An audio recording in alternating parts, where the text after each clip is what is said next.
皆さんこんにちは、今日はコロナ種類提供五輪要請する権力ということでお話ししようと思います。このコロナ禍がですね、去年の2月頃から続いているわけなんですよね。でこれはね、非常事態ということになるんですよね。で緊急事態宣言とかね、まん延防止措置とかいうね、制度もできてね、緊急事態宣言が出たとかね、そういう、状況になってるんですよね。で政府が国民に外出の自粛をね求めることもしばしばあったんですよね。で最近ですね、西村大臣がですね、飲食店が種類を提供するのをなんとかねやめさせようとしてね、ちょっとね次のようなことをねおっしゃったんですよね。一つ目はそのね種類の卸業の企業にその種類を飲食店に卸さないようにっていうね、要請をね発言をされたんですよね。で2つ目はですね、今度は金融機関にその飲食店への働きかけをね、してほしいみたいなことをご発言をされたんですよね。でこれがいずれも強い批判にさらされたんですよね。特に2つ目についてなんかねもうすごい強い批判があったんですよね。でその結果いずれも撤回されたように記憶しております。でそして今開かれている東京オリンピックですよね。このオリンピックは反対の声があった状況で開催されたんですよね。で東京などに緊急事態宣言が発出されている状況において開幕したということになります。いやこういう状況なんでね、じゃあオリンピックができるならお酒飲んだりしてもいいよねみたいなね、騒いでもいいよねみたいなね、そんな人も、声も出たり、またね海外からねたくさんの人たちが来るのが問題ないなら、国民もね外出してもいいよねとかね、旅行行こうかなみたいなね、そういう、雰囲気も出てきたような、そういうなるのが人情みたいなところがあると思います。で今出てる緊急事態宣言はかなり形骸化しているように私には見えるんですよね。そもそもですね、緊急とかねいうものはですね、繰り返されるとね慣れるんですよね。でまたかみたいなね、もうどうでもいいやみたいになってね、緊張感を失われる、そもそもそういうものなんですよね。でしかしこの度のその慣れとかね、その緩みみたいなのは矛盾があるっていうね、感覚によってもたらされている側面も大きいんじゃないかなと私は思います。でこの種類提供とオリンピックですよね、最近立て続けに話題になったんですけど、この2つの問題は要請する権力の問題、つまり民主主義と要請する権力の問題という、根本的な問題に行き着くと私は考えております。でこの要請する権力とは何かっていうと、国民に我慢や制限を求める国民の働きを意味すると思うんですよね。でこれに対する対義語が利益を与える権力っていうことになると思います。利益を与える権力とは、国民に利益を与える政府の働きを意味する、そのままですよね。でその国家社会にとって状況っていうのは2種類のね異なるものがあると思うんですよね。それが平常時と緊急時になります。で先にね緊急時とは戦争とかね、疫病とかね大規模災害とかによって、国家社会が緊急事態にある、つまり危険にさらされている状況っていうことになります。で平常時はそういうね、大きな障害が生じてなくておおむねね平穏である状況っていうことになると思うんですよね。でもちろんですね、平常時においても政府は国民にさまざまな義務をね課してで制限して要請しているんですよね。しかしですね、この平常時の要請は義務とか制限の程度がさほどね大きくなくて、またおおむねねみんなに課されるものだから不満が大きくならない。それね不平不満はねあるのが常なんですけど、ゼロではないんですけど、不満は出るけどそれほどね大きく育つことはあまりないんですよね。ところが緊急時においてはこのね義務制限の程度がね大きくなるんですよね。でしかもその特定の人々に重い制限が課されることがあるんですよね。だから平常時に比べて義務制限の程度は飛躍的に高まる、大きくなるんですよね。ここから国民の不満は大きく育ちやすくなるんですよね。でこういう事情から平常時と緊急時においては権力、つまり政府の仕事している人たちのあるべきあり方とか求められる資質が異なるのではないかっていうそういう疑問が出てくるんですよね。でここでちょっとかなり古い話になるんですけどね、三国志のね曹操っていう人物の話をしたいんですよね。三国志はね皆さんご存知だと思います。で曹操は後漢王朝に仕えた宦官の孫なんですね。宦官の養子の子ということでね。でご存知の通り三国定律の一角を担う義というね、強い国を作り上げた人物なんですよね。この曹操は若い頃ですね、人相を見る人、占い師にその自分のね将来をね占ってもらったんですよね。するとその占い師は貴殿は知性の脳神であるが乱世の勧誘だと言ったんですよね。この知性の脳神、乱世の勧誘っていうのは結構それなりに有名な言葉だと思います。つまり同じ人物でも知性、つまり平常時と乱世、つまり緊急時においては社会において担う役割が違うっていうことがね、この言葉には前提になってるんですよね。社会が求める資質とか理想像がね違うんですよね。でその知性の脳神、知性の知は治めるっていう字で、性は世の中のようですよね。で脳神の脳は有能で、神は進化の神ですよね。だから知性の脳神っていうのは平常時には有能な管理とかね、仕事テキパキする有能な進化になりますよっていうことですよね。乱世は乱れたようですよね。勧誘の勧は、女偏に干すっていう字ですよね。で、優は英雄の優ということで、乱世つまり緊急時には英雄で、この官っていう字はその策略を巡らせる、しかも官っていうのは結構悪い意味もあるんですよね。騙すみたいなね、悪知恵みたいな意味もあるんで、人を騙したり欺いたりするようなことも含む策略を巡らせる英雄みたいな、ちょっと長くなるんですけどね、そういうそういう言葉なんですよね。だから乱世にはそのね勧誘が歓迎されることがあるっていうことなんですよね。なぜなら力によって人心をつかんで、乱れてる状況を一つにまとめる資質があると人々が感じるんですよね。乱れてたらやっぱりねなんとかねこの世の中をまとめてほしいっていうね思いが出てくるんですよね。でさて、要請する権力の問題に戻ろうと思います。でまずですね、平常時のねその利益を与える権力がどんな働きをするかについてねちょっと確認しておきたいなと思うんですよね。でまず一つ目、政治と利益の問題を考えたいと思うんですね。民主主義の社会なんですけど、そもそも政治っていうのは利益分配のためのシステムだと思うんですよね。でその利益を与えるという部分はもちろんね大きな意味を持つんですよね。でどういうふうに利益の与え方かというと、平たく言うとエコひいきが力の源になるんですよね。例えばみんなに広くね利益を行き渡らせても、それはみんなに与えられるものだから、特にね受け取った人たちは恩義を感じないんですよね。当然みんなもらってるし当然のものやっていうことでね、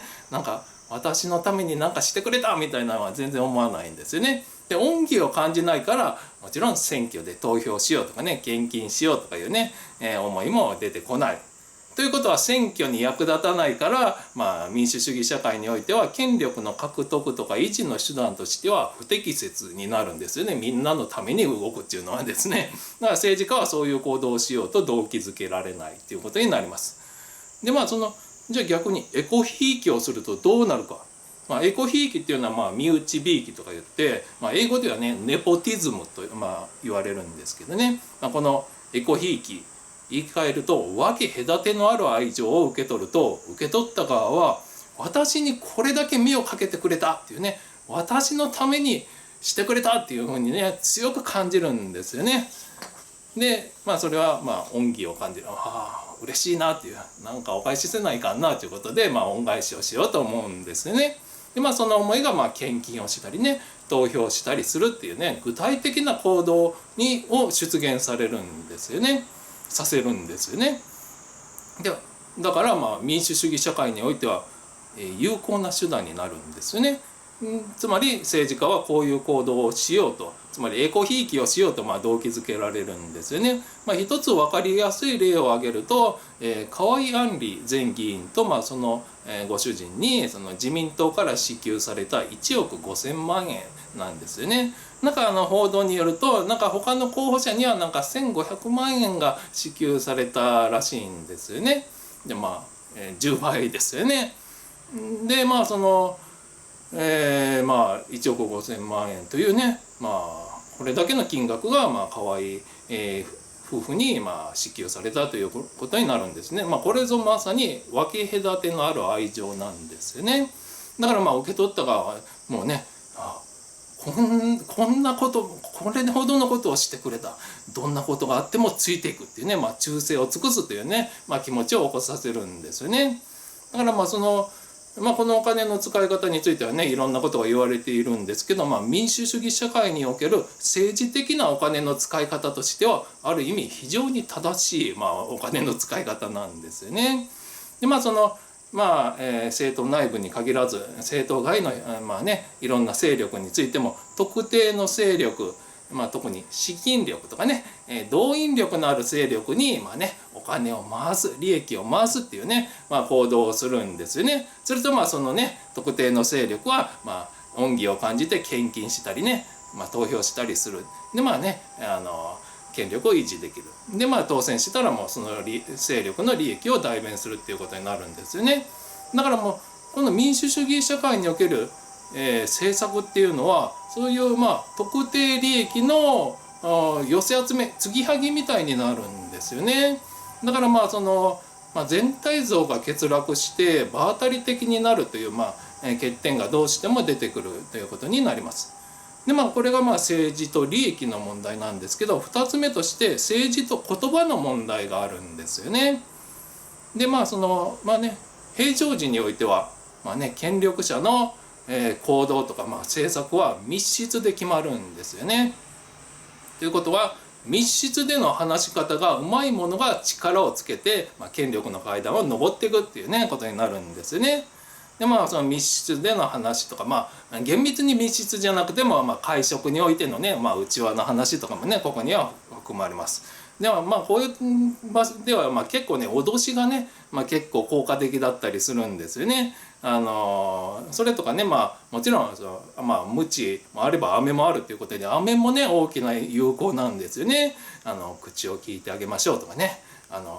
困ってることがあったら力になるよとかね、予算をつけてあげましょうとかね、いずれもですね開かれた場で大っぴらに語ったらまずい内容なんですよね。だからその密室または少人数の場でね話されるんですよね。でそういう場で人々の心に入り込み人を感化してで人心を掌握して人を操作するっていうね、これが平常時に上り詰める人の資質なんですよね。密室でねそういうことをやるっていうのがね能力になるんですよね。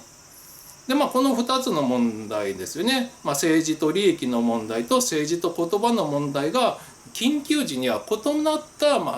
意味を持ってくるんですよね。まず1つ目の政治と利益。緊急時には国民に強い制限が課される。しかもね特定の人たちにはねすごく強いね特別な義務が課されたりするんですよね。種類提供禁止みたいなね。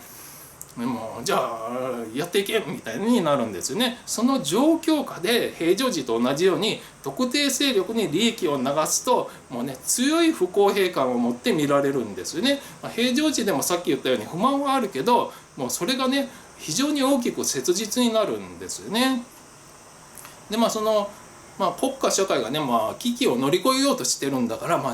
団結する、協力して力を合わせることが必要になるんですよね。だから政治家には国民に広く目を向けてほしいなっていうのが国民の、願いなんですよね。そういう状況でね、またね特定勢力にお金を流したりすると、全体を見なきゃいけない時に一部しか見てないじゃんっていうふうにね、見られて、これも不公平感とかね不満が大きくなるんですよね。次に政治と言葉ですよね。で緊急時には開かれた言葉が必要になるんですよね。密室というね開かれてないところの言葉ではなく開かれた言葉です。重要なことはね、密室で決まっていくんですけど、その他に開かれた場で開かれた言葉で語られる言葉が重要になるんですよね。その場で話されるのは少人数対象じゃないんですよね。まさに全国民に対して語りかけで、全国民の心に響く話し方が求められるんですよね。それは密室において人心を掌握し、人を操作する言葉とは異なるんですよね。でそしてそういうね、全国民の人心を掌握する前提として、指導者に明るいイメージとかね、さばけたとか親しみやすいイメージがあると結構ね、やりやすいと思うんですよね。でもちろん誠実だというイメージも必要だと思います。この人の言うことはね信用できるっていうね、この人の言うことならもうね従おうとかね我慢しようとかいうね、そういう思えるような誠実なイメージも大事になってくると思います。で例えばね平常時の密室で使うような脅しみたいなね雰囲気は有効ではなく有害ですらあるんですよね。金融機関に働きさせるでみたいなねことを言っちゃうと大変な反発があるんですよね。平たく言うと緊急時においては権力者と国民の信頼関係がより重要になってくると思うんですよね。でもともとですね日本の政治においては英雄みたいなね政治家は登場しないと言われてきたんですよね。むしろそういう人物の登場は忌避されてきた、つまり嫌われて避けられてきたとさえ言えるんですよね。そういう人物はね危険だみたいにね見られたりするんですよね。人々に広く語りかけ人心を掌握する力、雄弁に語りかける力、そういう資質がある人はなかなかね今の政治家には少ないと思うんですよね。でむしろ利益から出発するのが自民党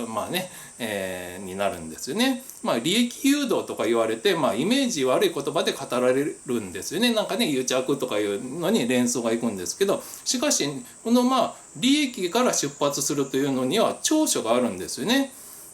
というのは利益から出発しない、政党、例えば理念とかね、一種のイデオロギーから出発する政党は現実離れしたね政策を強行して国民をね犠牲にしがちなんですよね。現実にねそういうことになってる国がたくさんあるんですよね。だから具体的な利益から出発するっていうのは長所なんですよね。現実の具体的な利益から出発することによって現実離れした方向にブワーってね暴走することを防いでいるっていう意味なんですよね。その意味で結構ねネガティブに取り上げられることが多い政治資金パーティーもある意味優れたシステムなんですよね。この政治資金パーティーというのはですね、参加するにはね会費がいるんですよね。結構お高い会費がいるんですよね。そういうお金を払ってでも参加しようと思わせて、しかも参加させるっていうのはそれは人を動かせたっていうことになるんですよね。でその人というものはですね、動かないものなんですよね。本当に動かないものなんですよね。例えば何かこれがねいいなと思ってね、これがいいと思ってやってみても誰も動かないというね、ソース感みたいなことはねが普通なんですよね。そういう社会、現実社会において人を動かすにはどうすればいいかを政治家、自民党とかね政治家は政治資金パーティーを開きながら学んでいくんですよね。だからまあそう動かすにはまあ利益誘導とかねなるかなとかいう、あとは、ご機嫌取っておかないとまずいなとかいうので、参加する人もいると思うんですね。これはちょっとね脅しの方の匂いがするかなというね、動かし方になると思うんですけど、いずれにせよ現実社会において人を動かすにはどんなふうに動けばいいか話せばいいかっていうのを身につけていく、一種の学校みたいなものだと思うんですよね。これが民主主義の現実なんですよね。でまたですね、政治権力っていうのは閉ざされた世界なんですよね。一般国民には縁が遠い世界なんですよね。政治家の世界ですよね。なんかね縁故とかね、お金とかでつながっているみたいなね、閉ざされた世界のようなイメージがあると思うんですよね。でそういう世界では密室の言葉が力を持つんですよね。で従って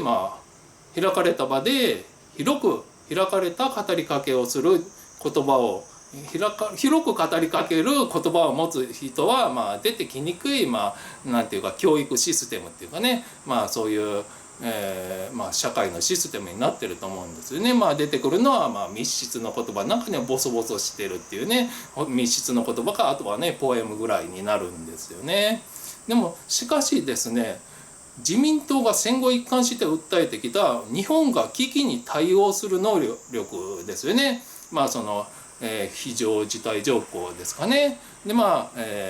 防衛体制の問題がありますよね。例えば集団的自衛権の問題がね、大きくね取り上げられたりもしたんですね。そういう危機に対応する能力の中には指導者が広く国民一般に語りかける能力を持っていることもやはり含まれると思うんですよね。だからその危機に対応する能力を訴えている勢力のシステムがそういう能力に必要な能力を育てる形にはなっていないのではないかっていう問題があるんですよね。平たく言うと、先ほど来述べてきたように、そういう言葉開かれた言葉を育てにくい環境でもあると思うんですね。でこれは自民党の問題というより、より広く日本社会の問題とか、民主主義の問題であると私は思います。でちょっとね思うのはコロナ禍でこの状況なら、例えば外国が攻めてきたらどうなるのだろうかっていうのをね、ちょっと考えたりもするんですよね。でこの要請する権力というね、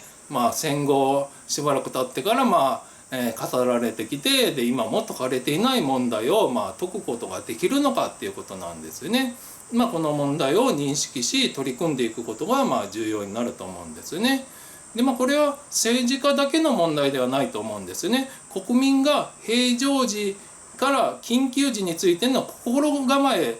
準備を作っておくっていうことも大事になると思うんですよね。地にいて乱を忘れずっていうことが大事になるんですよね。そういう心構えを指導者が国民と共に作り上げることができたなら、日本は危機に際して、より力を発揮することができるようになると思います。ではご視聴ありがとうございました。